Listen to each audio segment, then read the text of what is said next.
The man was still smiling in the last second, immersed in the joy of the reunion.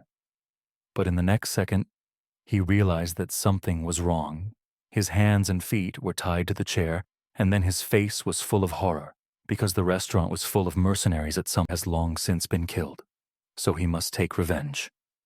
But it is likely to pose a danger to the family of David, who is now helping him. Suddenly, there was a burst of interference current from the radio, which was a looping recording that was repeated on all frequency bands. Someone is calling a man codenamed Raven, and this Raven is none other than I'm Raven. This alarmed David, for there were only a handful of people who knew that Cassell was still alive, and that did not include the Blackbird.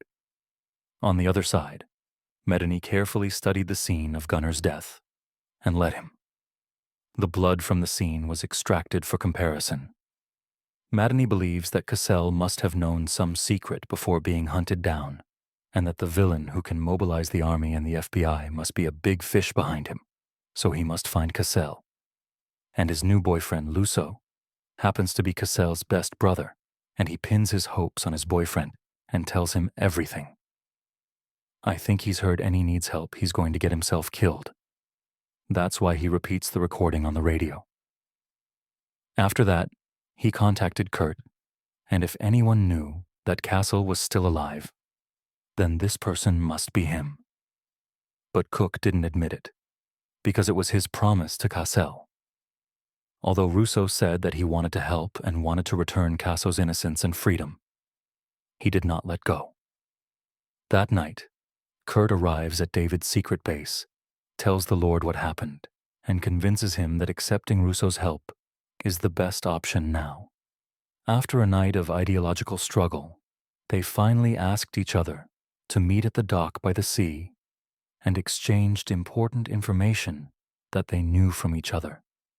3 of 1 was done here when other kind of here opening up USKEA, stuffing it in 1,000 and in home. Gunnar took a video to try to expose them, but they mistook him for Cassell, which is why he was hunted down all the time. Lusso advised him not to take it on his own, to leave it to Medany, and to use his current power to give him a new identity and send him abroad to live the life he wanted. As long as he agrees, he can board the ship tonight. On the other side, David wandered around the base alone,